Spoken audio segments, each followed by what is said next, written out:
And welcome back, everyone. In the wake of this death of George Floyd and the subsequent protests, Black Lives Matter have been out, as well as advocates for the Justice League, in calling for defunding and the dismantling of the New York City Police Department and cutting $1 billion from the NYPD budget to invest in the education programs, as well as youth services, and a first step towards repairing our community.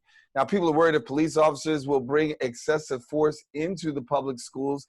Also joining us to provide further insight into all of this, the conversation that's going on, is activist and member of the New York City Justice League NYC, Keris Love. And thank you, Keris, for joining us. Thank you for having me. Good to have you, and obviously an important conversation to have. We're talking about the protests that continue to go on day in and day out across the country. We know that New York City continues to see people taking to the streets. First of all, on the protests themselves. Some people call it effective. Some people say it's ineffective. Your thoughts? Well, if we want to look at the history of protesting, I think what we're seeing is a collective. People are collectively coming together, and it's no longer, oh, that's those Black folks' problem over there. That's their problem. Again, the pandemic of COVID-19 has definitely opened up doors for how folks are protesting right now, and we saw not a lot of relief during COVID-19 to those marginalized communities, and so everyone is standing up. I want to point out, though, for the naysayers of protesting, although as someone whose grandmother was part of the civil rights movement and a former Black Panther, and protesting does work, I want to remind folks that we did pass the repeal of 50A in New York State right around the times when there were protests happening across the city every day. But we have been fighting for the repeal of 50A for many years. And as soon as thousands of people started to hit the streets, they could no longer ignore us. So the protests are working, the emails, the phone calls, they're all working. And when we talk about it working, obviously most of the people say, listen, we've seen some reform, we've seen 50A happen. Things have definitely taken place since the protests have gone. But one of the calls that I talked about in the lead into this particular segment is that of defunding the police department. And you've been very vocal, your organization, I should say, has been very vocal, Black Lives Matter, about defunding the police department. Give us your perspective on why, because everybody quite isn't sold on it yet, but give us your perspective. Well, I want to say that I think folks are getting choked up on the word defund. But our schools have been defunded for years, and it did not hurt us the way that saying defund the police is seen to causing a reaction in some people. And this is a national conversation. I'm not sure if folks understand that when we say defund the police, I think people are thinking of, oh, where are the beat cops on my street, or who's gonna respond when I have real emergencies. Yes, we're talking about the militarized way that we use the police department. Specifically, I'll speak to the NYPD here. The militarized way that we use them, the amount of money that we spend militarizing the police, and we need to defund those things. The other thing about defunding the police is if you have more money for programs that impact our setting conditions, healthcare, education, housing, those are all connected to crime and policing. There's a connection between poverty and crime. And so if we're not willing to fix the infrastructures of healthcare, education, the cost of living, and all of those things, then we're really going to be at a disadvantage. And we're trying to shift the money away into those areas of education, healthcare, housing, as I said, et cetera, because we are seeing mass unemployment due to the pandemic, but even before, we're seeing mass evictions people are afraid of evictions that are about to happen. We've seen our cost of living go up, but yet we find the money to continue to fund militarized police, but we can't seem to keep the 22,000 jobs that Mayor de Blasio is talking about cutting because he needs to fix the budget. And that to us does not make sense.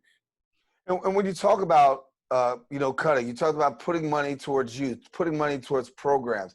One of the things that's often talked about in social justice is really breaking that school to prison pipeline. Now, for somebody who may not be familiar, because a lot of people are being educated right now into what the school to prison pipeline is, first of all, for viewers who may not be familiar, educate on what the school to prison pipeline is. Yeah, absolutely. So we find that our schools, again, this all comes down to setting conditions, right? The schools and mostly Black and brown poor neighborhoods have this school to prison pipeline. These are the schools that do not have enough mental health resources. They don't have counselors.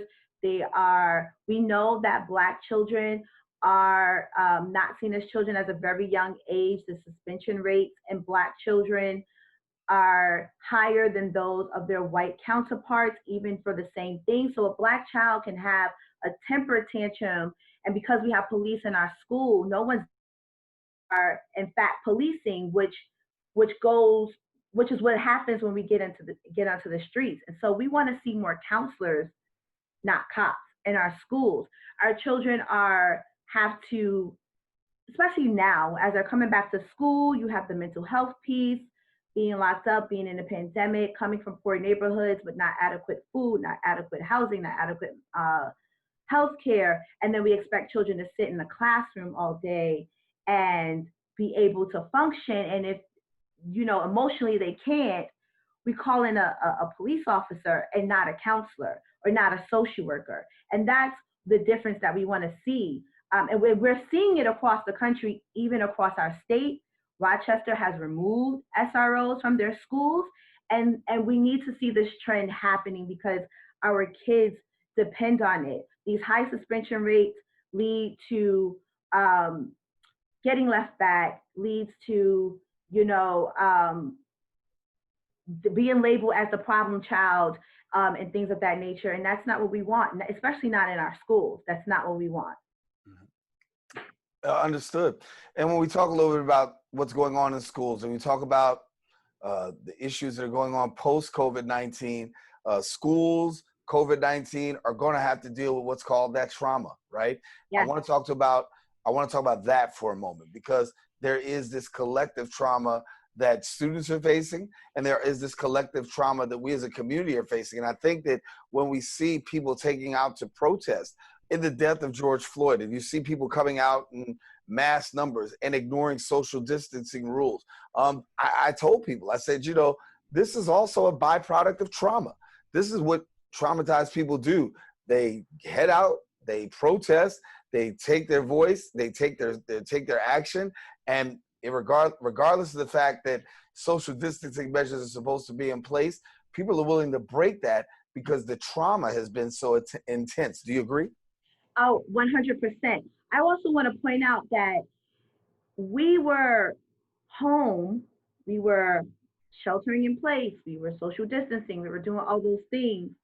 And then as a community, not only were we traumatized by COVID-19 and being, especially the Black community, being part of the community that was dying the most from the virus because of underlying systemic issues.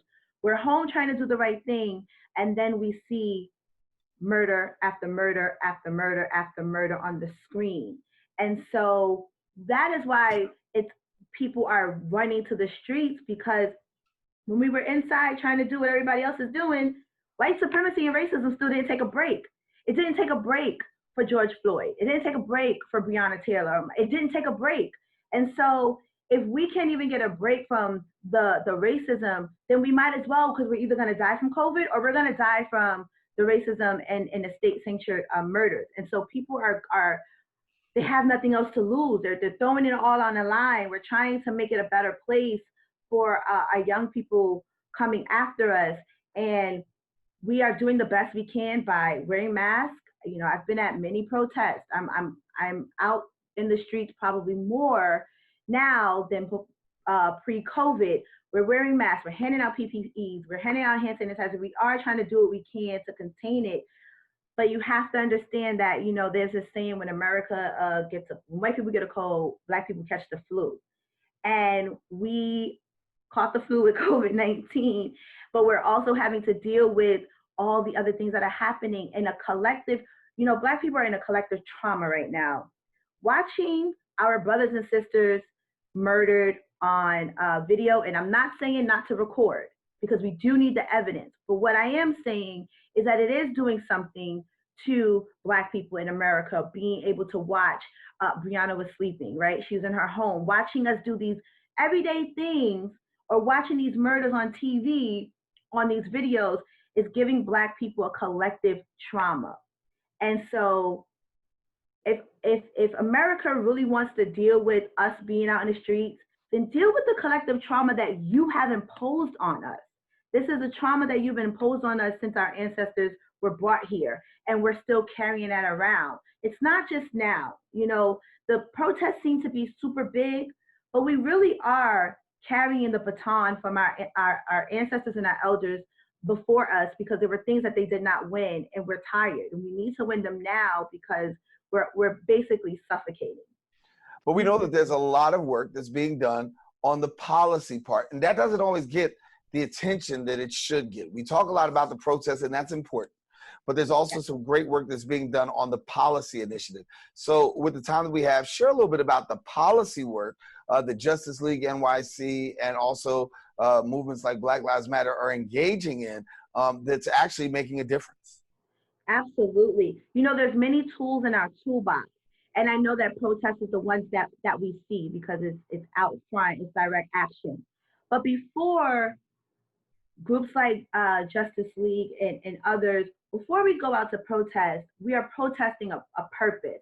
So we're trying to accomplish something. It is tied to policy.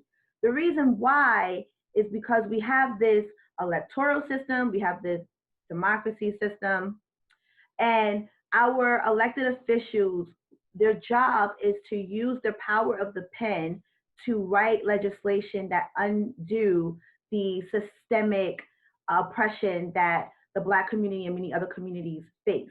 And so we are using our right to say, if you are a mayor, a governor, a senator, an assembly person, a city council person, and your job is to pass legislation that makes it to where it's illegal to chokehold someone, it's illegal to put your knee on someone's neck, then we're pressuring you. So there's many tools in the toolbox. You might see us out protesting, but we have a team of people who follow us, that are sending the emails, that are coming up with the graphics, that are releasing our press release, that are crafting our statements that we're sending to elected officials so they know we're out here to protest, and we're bringing bodies out because we want you to see that we have people power. And our democracy is built on you either have money, there's money in politics, we want to get that out, but right now we have money in politics, money and people power. Our communities tend not to have the money, but we have the bodies, we have the people power, and so we're going to use that to pressure policies. And Governor Cuomo said, you got your reforms, you got your 50A, you got a few reforms, you can stop marching. And that's pretty hilarious to me, because no, we haven't gotten everything that we needed. We do need to defund the police. There needs to be reparations for these communities, and we're not going to keep going out. So when folks come to us, we say, like, listen, yes, you could come out and protest, but this is the next piece. The next piece is that we need to get this petition signed, or the next piece is we need to tweet at the mayor or the governor to know these are our list of demands, and that's why we were outside.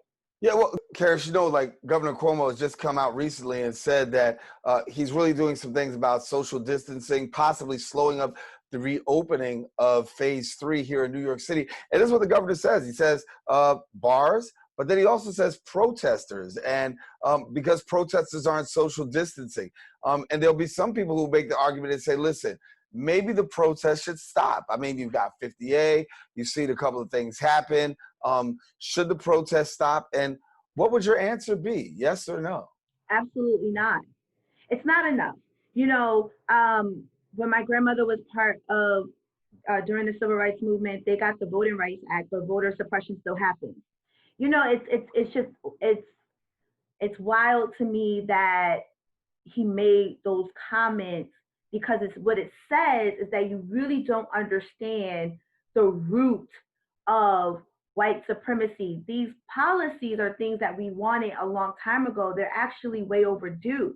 And they're really just the fact that we even had to have that we have to talk about why a chokehold or putting your knee on the neck of someone is illegal, or why we even had to fight and literally fight and physically be on the streets to repeal 50A is pretty ridiculous. It's pretty ridiculous that we had to even use our labor for those things, but it hasn't made anything better. Look, there's still this issue of too much money in policing. There's too much money in policing, and Governor Cuomo has been known since he's been in office to defund. He has been defunding education since his first day in office. And so how much longer are our schools, our communities going to take not having resources and relief so you can have you and Mayor de Blasio can have a militarized police system? No, we're not going to stop. And I would encourage people to don't let him split us. Oh, it's those protesters' fault why we can't get to phase 3. It's those protesters' fault why we can't because they're out there protesting. No, because no one was saying that to other groups who, before we even got into these phases, that were not following directions. We saw the pictures. We saw the pictures downtown of people laying on the lawn, not social distancing with masks. We're out here fighting for liberties as equal in the community. So don't put the blame on us. Fix the problem. Right. Right. Well, before we go, let's talk a little bit about what the future holds. What do you guys have coming up? What do you want people to know? I want people to continue to follow NY Justice League on all platforms, Facebook, Instagram, and Twitter. You know, we just released a statement on Friday, I believe, because we have witnessed a string of lynching, hangings of Black folks, and folks are dismissing it as, oh yes, they were all suicide. And while there were like 2 families who said it's possible, our statement was very clear that this is not a norm in the Black community, but however, think about how depressed and stressed we are. Racism is literally stressing us to the point to where if someone did choose that is the route that we're taking. And again, here's racism at the underbelly. So I would encourage folks to check out our statement on that. We were, follow us, we're doing a lot of work in Long Island with the organizer named Nia Adams on the Akbar Rogers case. And we're not stopping. I think we got 2 of our demands. We're not stopping until we get our demands met. We're gonna have protests across the country still. Justice League is not just Justice League NYC, we're Justice League California. We're a national movement, and we've got a bunch of things coming up. So stay tuned, even digital. Follow us, because those who can't get outside, we don't want everyone outside. If you can't, still, please stay safe. But follow our toolkits so you know who to call, so you know who to email, so you know who to tweet at. Well, Keris, we're going to leave it there. Thank you so much for giving us all this information and really bringing perspectives to this social justice forum. We're going to definitely keep people connected to it, and thanks for coming and being with us. Thank you so much for having me. All righty. Thank you, Keris. And listen, we want you to stay with us. We do have more show coming up, so please don't go anywhere. The Bronx Social Justice will continue right after this.